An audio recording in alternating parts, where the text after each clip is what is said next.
Welcome, everyone, to this panel. We're here live from Bratislava. We're going to talk about the EU and what the EU can actually deliver to EU citizens, whether we're talking about consumer protection, security, or even democracy. We'll welcome our three participants. First, the French Junior Minister for EU Affairs, Clément Beaune, as well as Martin Klus, the State Secretary for the Ministry of Foreign and European Affairs of the Republic of Slovakia. And finally, Monika Hohlmeier will be joining us remotely. She's the Chair Budget Control Committee at the European Parliament. Welcome to Bratislava, to the GLOBSEC to the GLOBSEC Forum. We're gonna give you the opportunity to you in the audience, as well as you joining us from home or wherever you are, to ask questions via the GLOBSEC app. Your questions must be brief because we won't have time to go through them if they aren't. And in the audience, you'll be also able to ask questions, and I'll ask you to stand up when you do and not to touch the microphone for safety and health reasons, obviously, that you are not now very familiar with, unfortunately. We'll start this panel with a live poll that you can answer you can give answers on the app. My question to you is, as an EU citizen today, what concretely did the EU bring to you in your daily life? Don't be afraid when you answer of being trivial. If your answer is it's free roaming, well, be it. But I'm just asking you to give short answers and preferably 2-3 keywords so that we can sort out your answer. We'll start with Mr. Beaune. Your visit here is very, very timely because France still will have to deliver. France is taking over the rotating presidency of the EU in January. But frankly, most people in Europe and most people in France don't know or don't even care who holds the EU presidency, right? So how can you change that? That's my question. How can you make sure that people know who is presiding over the EU and care? And I'm not just talking about diplomatic circles. I'm talking about your regular European citizen. Mr. Beaune. Thank you very much, and I'm very happy to be back to GLOBSEC and in Bratislava today. This is a big challenge to make sure we prepare our presidency well and we try to have deliverables. But of course, usually it's not enough to make people just realize that there is something happening about Europe in their country, in France in this case. So I'm trying to develop a kind of environment, I would say, of cultural projects, sports projects, which make people realize that there is something European happening, or that they are part of it.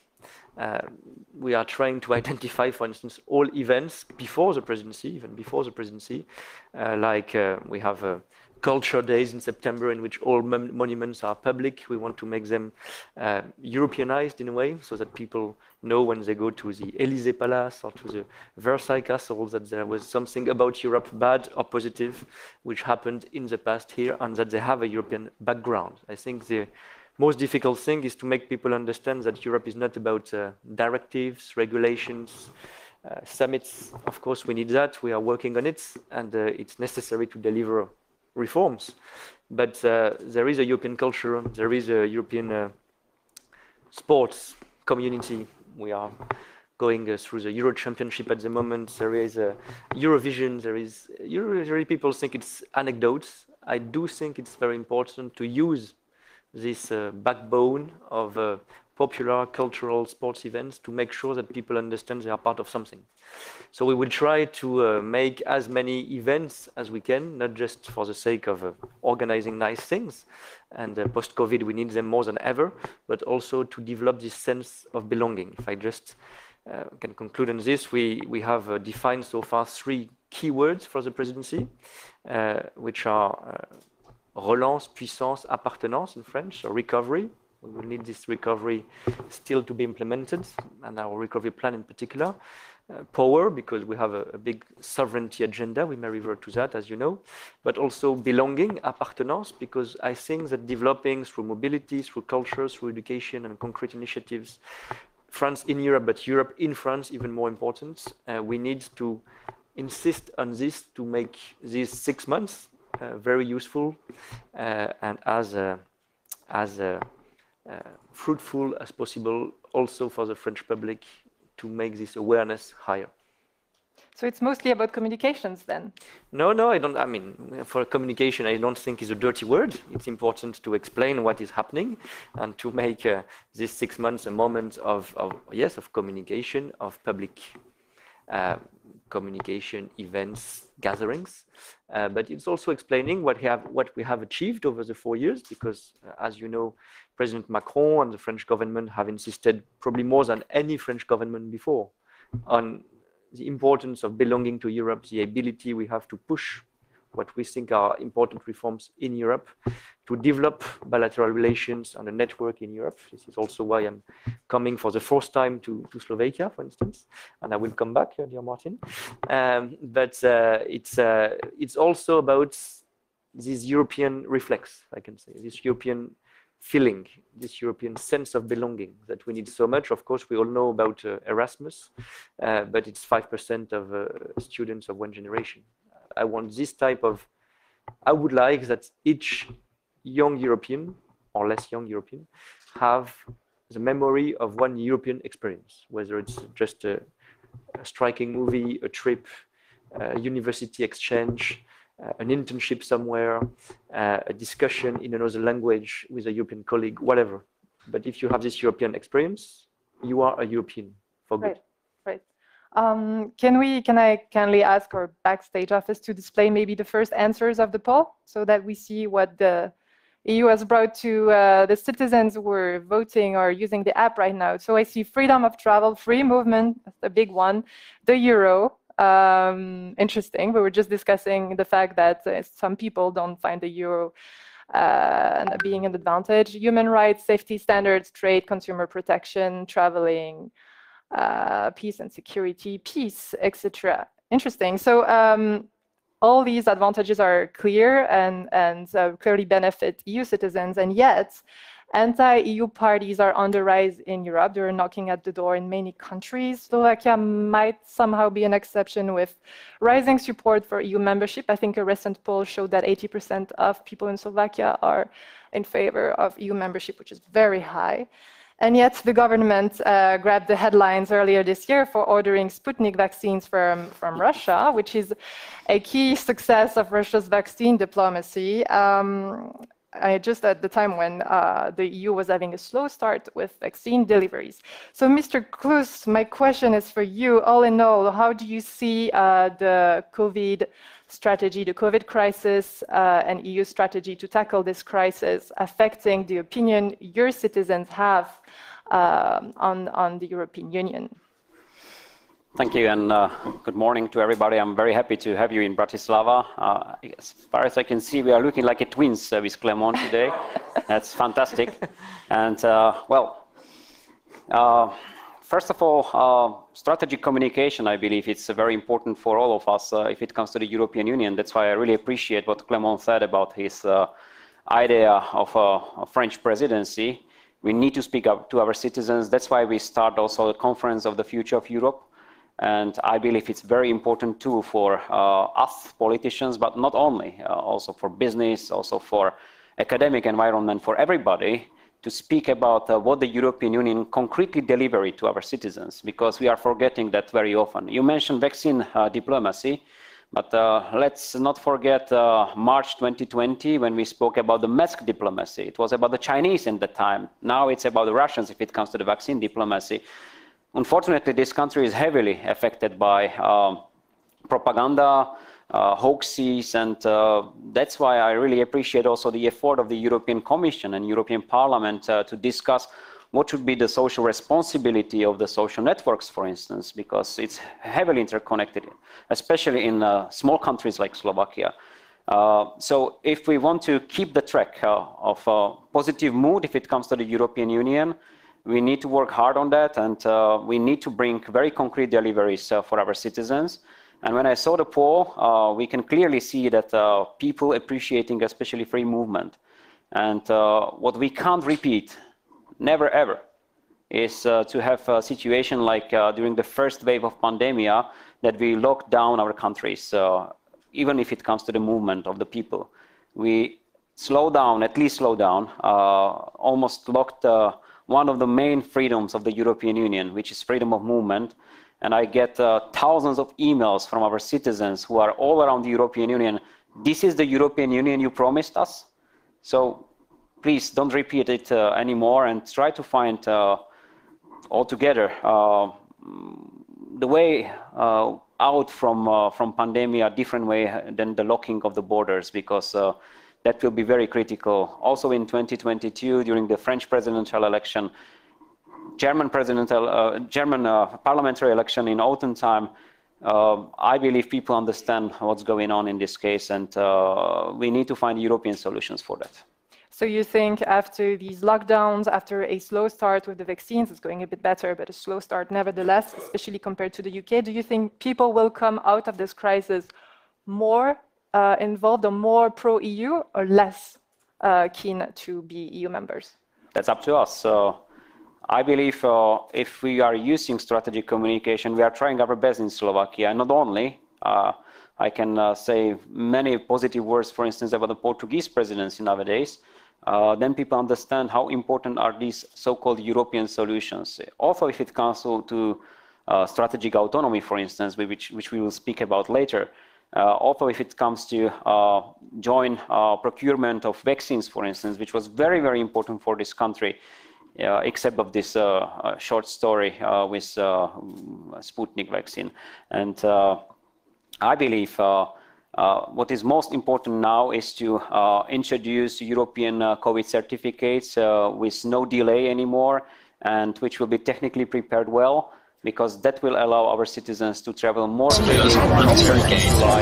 And I'm sure that most of us need to go for a vacation to some of the European countries. Indeed. Mrs. Hohlmeier, welcome.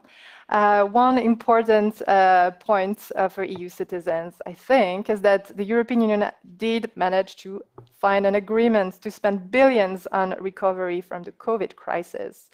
Now the challenge is basically to make sure that these funds are channeled to regular citizens and any citizens. What's the biggest obstacle, in your opinion, for these EU funds to be disbursed and to be efficient?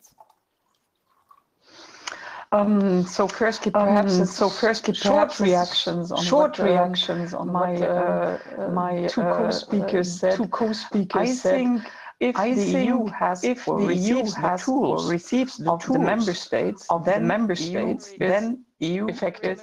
If member states are not doing so, we see it in the recovery fund. We see it very clearly.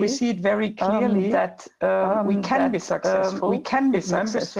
If member states agree on something. So we never had a situation. Well, it seems that we have some technical issues, but that's fine. Mr. Bohn, the question back to you then. What do you think would be the biggest obstacle to a smooth disbursement of these EU funds?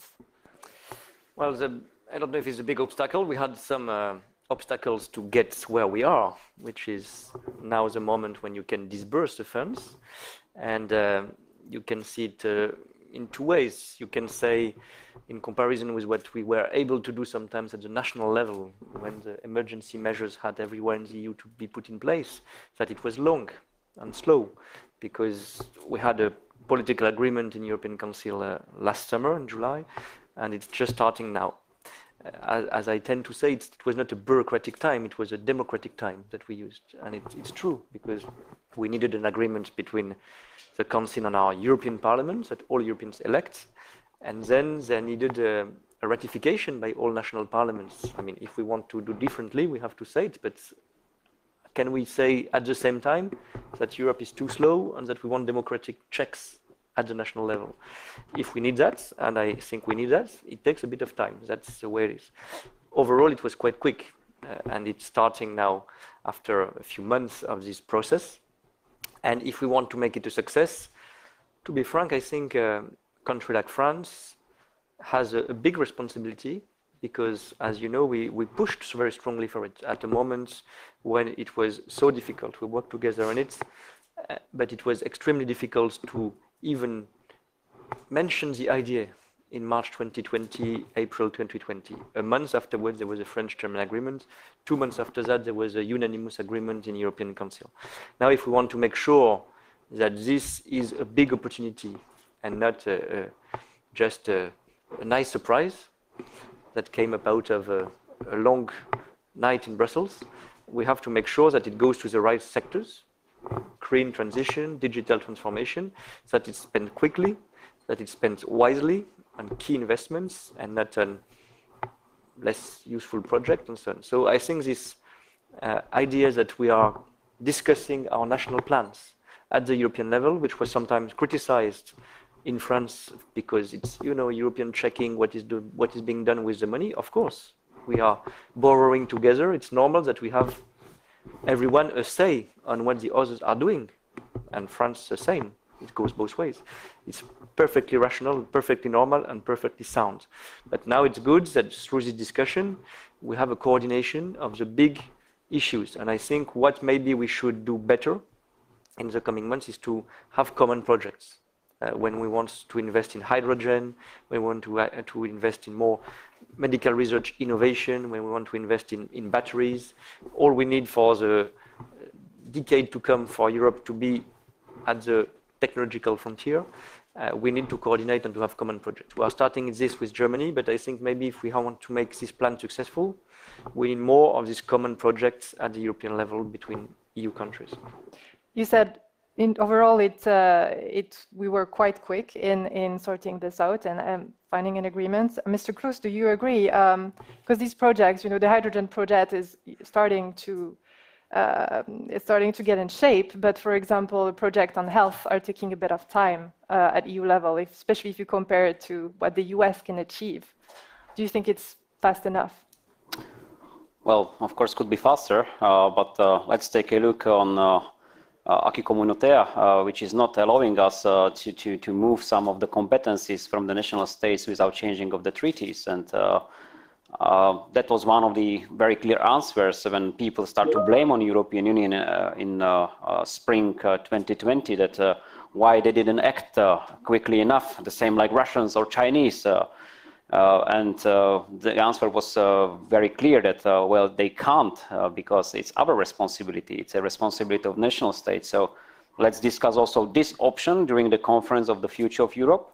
I believe we need to speak frankly to our citizens that in some occasions, like pandemia, for instance, maybe more Europe is a good idea. Then we need to speak about some other competencies where maybe a little more subsidiarity will be a better idea. So this is the conference of the future of Europe about, and I believe we will get very clear answers from our citizens because they expect, as I said, very concrete delivery from us, and we are failing sometimes. So I'm optimistic, of course, and I believe 2021 was much more successful than the 2020, and if it comes to this recovery fund, I believe very concrete deliveries will come in next 2 years, and this is very good news for all of us because it's not only how to recover from the pandemia, it's also how to make our national states and European Union more digital, more green, better educated, and I believe this will bring Europe to the future generations in very different shape that we get used to. Indeed, for those who are eagerly waiting for Mrs. Hohlmeier to appear again, we're just sorting out technical issues. She'll be back probably shortly, hopefully. Mr. Beaune, you wanted to react? No, I just wanted to add something because you said, are we going fast enough or are we going far enough? I just want to insist on that. I think when you look at the figures, I would not want to be too detailed here, but in terms of emergency measures, what we did usually at the national level, but if we add up the numbers of what was done in Germany, in France, in Slovakia, everywhere in the EU, we are exactly or even higher than the level of spending in terms of social protection to our companies, small businesses, jobs that the US has been doing. If you look at the recovery now, I think the figures are quite close. What I think is potentially a gap is the long-term investment plan the US is now developing. We'll see what happens in Congress because President Biden has announced big numbers, maybe smaller in the end. But on this, I think Europe should do more. But on the rest, I think we should not be shy or we shouldn't be proud of what we've been achieving. It could be faster. We all want it to be faster and to improve our processes. But it's big. It's very big. And what we have done at the national level, protecting our jobs, our small restaurants, cafes, all these small businesses, and now with a recovery plan for the next 2 to 3 years is big. And we should be aware and proud of it. Yesterday, there was the first market emission of the EU regarding the financing of this recovery plan. When you just look at the interest rates, it's interesting because it's highly political in a way. The investors, the markets, asked for 7 times more what we issued, and the interest rate is just a bit higher than the German rate, a bit lower than the French sovereign rate. It means that there is trust in the EU financing. It means that there is trust in the EU future, because you have people, and they are not NGOs, they are market investors, who are defending their own financial interest, and they invest in the EU for the next 40 years, because we will repay this plan over 40 years. So I think it's a sign of trust in our future, which is extremely important after Brexit, after the crisis we went through. We should be aware and proud of it. Clearly, these investors believe the EU will still be there and will still stand in 40 years. Do you think, Mr. Boden, as Mr. Macron actually mentioned it, that the EU must start working on another short-term, mightier investment plan? Well, it's the point I was making. I think we should not consider that our recovery plan, this 750 billion, is small. It is big. Now we have to deliver, to implement, to make it successful, and so on. So to be direct and frank, I don't believe we could or we should have another 4-day summit in Brussels in the coming weeks to change the numbers. I think it would not work, to be realistic and pragmatic, especially since we have not spent the money yet. What I do think is that what we could lack, or where the US could be faster and more ambitious than us, is a 10-year investment plan. I'm not impressed about the numbers, the 2,000 billion dollars that President Biden has announced for immediate recovery or immediate support. What is impressive is this 10-year investment plan in the US for infrastructure and so on. This we don't have yet at the EU level. So it's not about our recovery. Our recovery is for the next 2 years. It's quite short term. It is what we do in 2030, in 2035. How do we invest now in microprocessors, microchips, in semiconductors, in space industry, in batteries? We have made progress in the last 2 years, 2 to 3 years, with common projects at the EU level, with common EU funding, but we don't have a 10-year investment plan at the EU level. And it's not only with EU money, or it's not necessarily through common debt. It could be, I think, could be. But if this works, if this recovery plan works, if this common debt works, if this investment is producing concrete projects and concrete results, it will be easier and necessary to open a discussion, probably next year, maybe starting during the French presidency, I would like it, on a 10-year investment plan at the EU level. This is not a second recovery plan. It is, I think, a longer-term perspective with a big investment plan, if we don't want to be lagging behind the Americans, the Chinese, and others. That is, if the so-called frugal countries agree to it. GLOBSEC has a perfect timing in the sense that it's coming right after G7 and right after NATO summits. Both events show that EU allies are still uncomfortable when it comes to adopting a common position on China and how to deal with China. And that makes sense. I mean, see Germany and its car exports to China. Are you hopeful, Mr. Bohn, that maybe after the September elections in Germany, perhaps during the French presidency of the EU, even the UK can be more united on China? Well, again, I think we should, it's not perfect, of course, but we should look at what has been happening the last 4 or 5 years. I remember when I was already working in a different position for Minister Macron at the time, French economy minister, we had discussions about recognizing the market economy status of China in WTO. That was 5 years ago only. And there was a debate in the EU to recognize it. That would have meant dismantling our anti-dumping tools and so on and so forth, to open widely our protections in all respects to Chinese investment and Chinese dumping, to be clear. The debate and the DNA of EU on this has totally changed. Not only we have not recognized this market economy status, we have strengthened our anti-dumping instruments. We have developed a screening mechanism, which I think is too soft, but it's a first step to make sure that in strategic sectors, not in all sectors, but in strategic sectors, we can check nationally or at the EU level what is being done by third country investors, like Chinese investors. We will have very important reform, I think, proposed by the Commission in the coming weeks, a foreign subsidy mechanism, which means that when you are a foreign, non-EU company investing, buying a company, bidding for public procurement in the EU, we will make sure that you don't have subsidies, so unfair competition from your home country, China or others, but China. So I think this software has totally changed. I think we are not there yet. We are more united, we are less naive, but we are probably not strong enough in terms of trade policy, in terms of trade negotiations. There was a lot of talk about these investment agreements made with China at a principal level last December. It was criticized as too weak or naive, which I think is interesting because now people, even I think business community, ask for more level playing field and somehow protection with China. It is a step in the right direction, but probably now it's not seen as enough. And I think beyond the key issue of human rights, of International Labour Organization conventions that China will have to ratify if it wants us to ratify this agreement, so it's not a given. Beyond this, we want more fairness and so more defensive approach, more offensive approach as well from the EU towards China. I think we are getting in this direction with this foreign subsidy mechanism, with a new screening mechanism that we will have to strengthen. So yes, I hope that we can go in this direction and work with the US in this.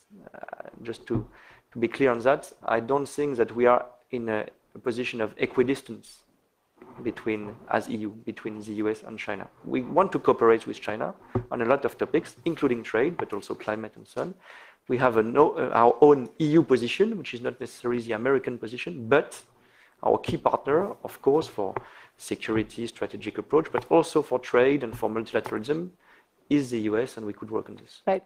Thank you. It's a work in progress indeed. So we have Mrs. Holmeyer, who is back, apparently. I think you're back. Can you hear us? I hear you, but you can't hear me. That's the problem. We have some problems today in Brussels. So back to my. We had some problems in other committees either. The EU has agreed. I was saying that the EU has agreed to spend billions on recovery, and I was asking you what is the biggest obstacle to smooth delivery of these funds? And I think you pointed out that we have to make sure that EU funds are not channeled to people who are not entitled to them.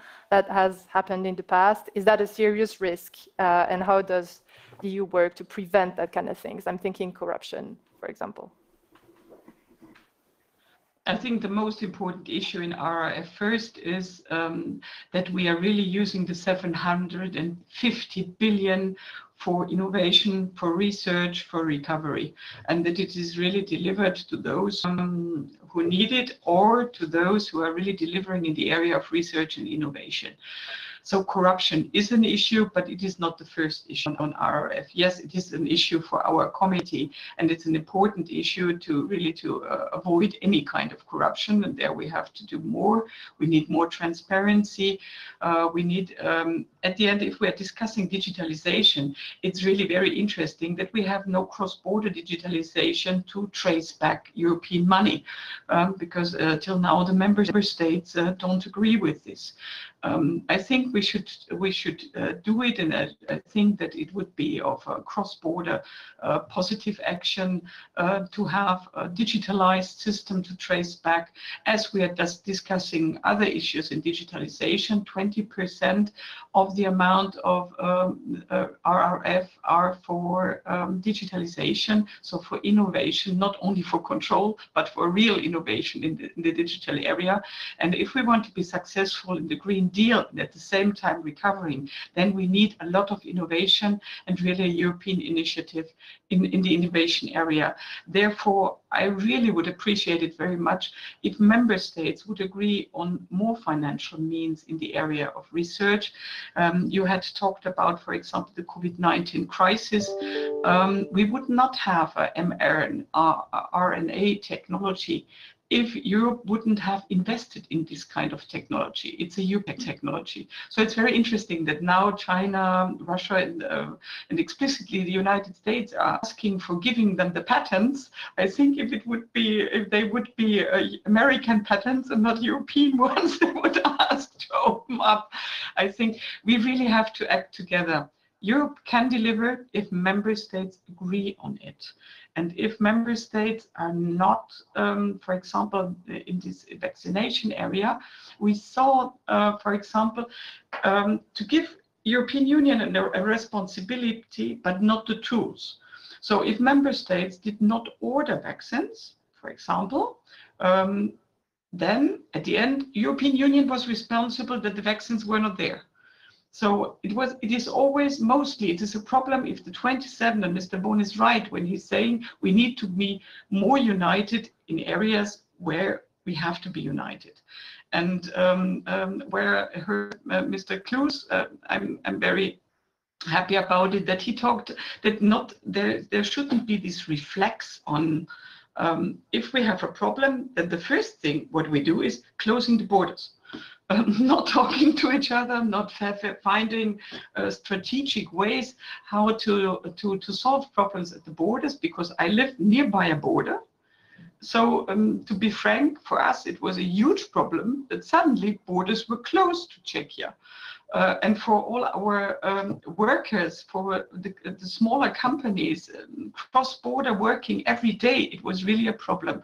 So I think RRF should be used either for this, for the issue that we should not know any border anymore when we are working together in economy, in economic areas or in research areas or innovation areas. I think you three agree on that. We have an interesting question coming up from Michel Petrick. Concerning the need for an EU investment plan, Prime Minister Kurz spoke yesterday at GLOBSEC, and he said that the recovery plan was a one-shot common EU debt project. Do you see it as the same, Mr. Kloos? Well, I can easily share this opinion of Chancellor Kurz. I'm coming from the party where we are quite hesitating to speak about common debts in Europe forever. We believe that pandemia needs to have special solutions. So, okay, we agreed with the solution made in the Council during the July time, but we need more than just a recovery and resilience plan for next couple of years. And I guess this investment plan sounds okay. We need to hear details, because devil is always hidden in the detail, and we need to discuss it very precisely at the European level, what that investment plan should mean. But as far as I know, Chancellor Kurz, he's very like-minded with us in many cases. So I believe he will come with the details soon. And as one of the most important partners, I mean, Austria for us, hopefully they will count on us too. Chancellor, you're right, I said PM. Okay, Mr. Kloos, to bounce back on that, right now a big flashy keyword for the European Union in most countries is strategic autonomy. Mm-hmm. What does that mean to you? What's your #1 priority in that regard? Is it tackling China, the US, or Russia, for example? Well, I can easily tell you what strategic autonomy is not for me. First of all, we need to fight against protectionism and kind of an interventionism.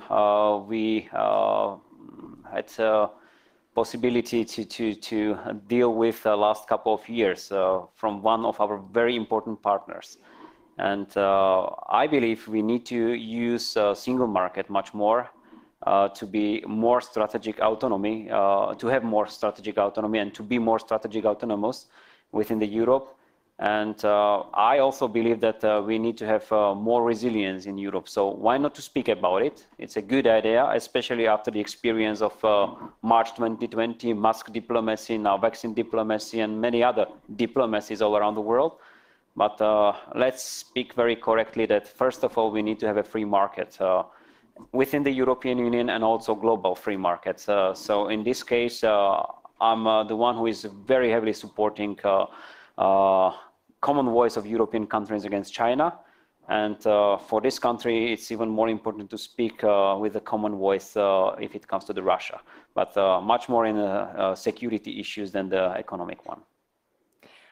Question for Mrs. Ohlmeyer now. There was a recent and important agreement on a 15% minimum corporate tax that was decided at G7 level. That would be, I think, a tangible achievement for EU citizens, avoiding a race to the bottom in corporate taxation. And once again, on this topic, it seems to be a long shot for the EU to find a common position on that, with Ireland warning that it would make its economy less attractive to businesses. Do you see a way forward for the EU to stand together on the issue of corporate taxation?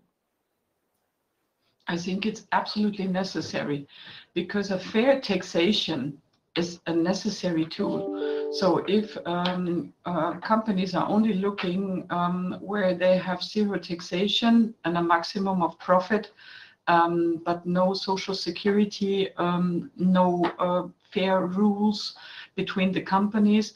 And I cannot explain to a smaller company, not being a digital company as Google is or Facebook or some Chinese companies, they pay then more taxes in percentages than the big ones, Amazon, Mr. Bezos or whatever.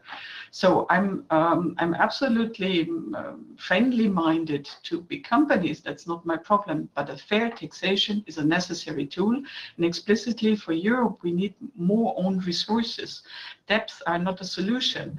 And if we have companies paying 0.5% taxes, 8% taxes, 7% taxes, and at the same time, other companies, explicitly the small and medium-sized, are paying 30%, 25%, or 35%, or even more, then this is not a fair taxation. So I think a basis or a minimum tax in the corporate tax area and explicitly in the digital tax area is absolutely necessary, and it should be a European one and not nationally different ones, because these companies are acting really European and worldwide. So we need a common basis for this, not Ireland against Germany or France against the Netherlands and Luxembourg. We need a common basis that a minimum tax is absolutely necessary.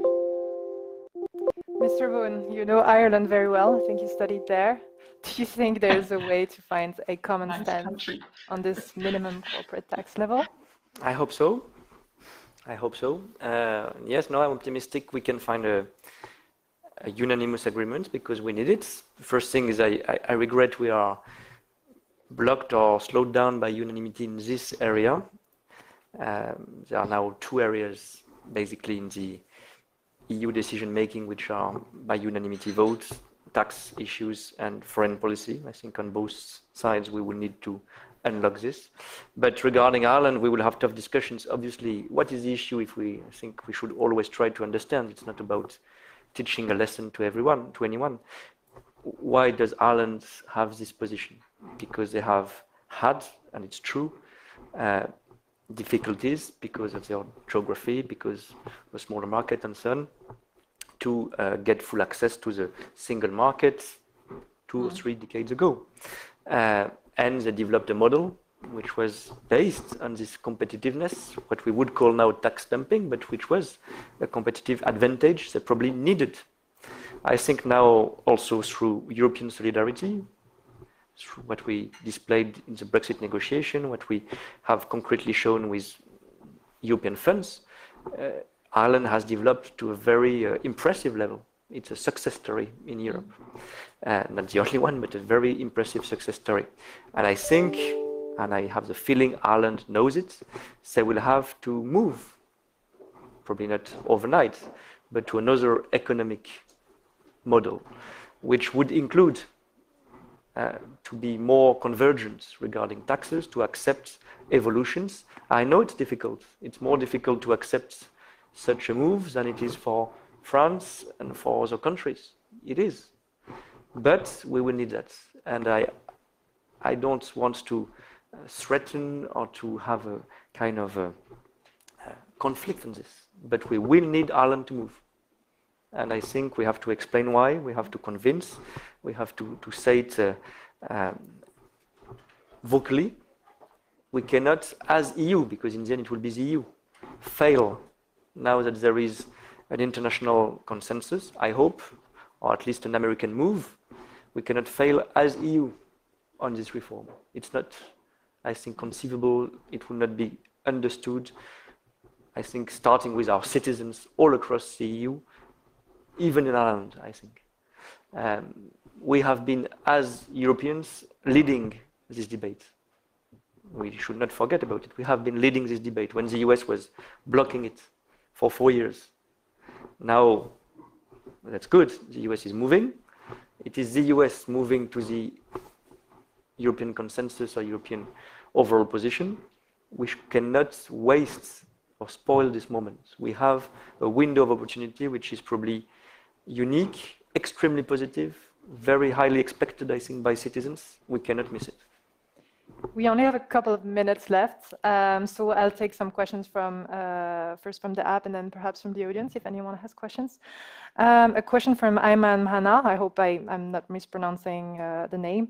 Given the economic emergencies inside the EU, can the EU also deliver on international development aid commitments, especially towards its neighbors in the south and in the east?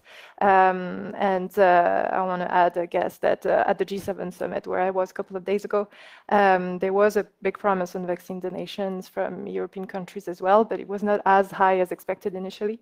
Perhaps a question for Mr. Kloos. Do you think the EU should and can keep its goals in terms of development aid, given the emergency inside the EU? Of course. And everybody knows that Slovakia is a huge proponent of enlargement of the European Union, especially if it comes to the Western Balkan. And let's not forget our very important neighborhood, Ukraine.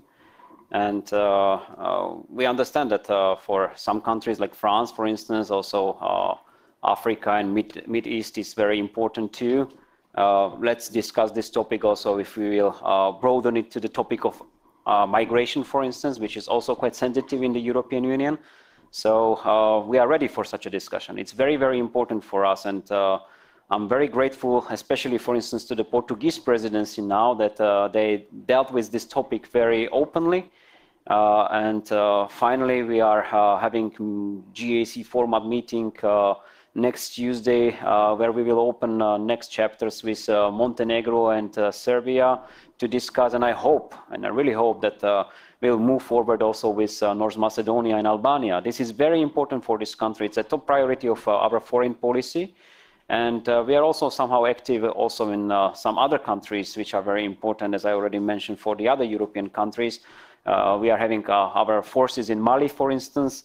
We used to be very active in Mid East before, so we understand how important this is for Europe, and Europe needs to be a global player in this case. And I hope we are having plenty of opportunities how to be a global player. So let's use them. Otherwise, we then need to just manage the damage, like the migration 2015-2016. We are slowly running out of time. Perhaps, Mrs. Hohlmeier, you want to have a few words to close the session. We have about 1 minute left. If you have basically 30 seconds. That's very nice. Thank you very much. I think we are already successful if you see the COVAX initiative, but we are not moving strategically. Mr. Bohn was referring to it before. I think we need really to be strategic in the development area either. Because if we are not doing it, then others will do it. They are not they don't feel to be responsible for their own populations, but they move very strategically in the European Union and try to bash the European Union back, or to separate European Union, or to diminish our power. So I think it's very necessary to move strategically in the development sector. Thank you, Mrs. Hohlmeier, and thank you for bearing with us despite the technical difficulties. Thanks to our three great panelists. This session is now ending. Refreshments will be available downstairs. The next session here in Maria Theresia We'll start at 11:15 and we'll be talking about the Western Balkans. Thank you very much. Thank you. Good.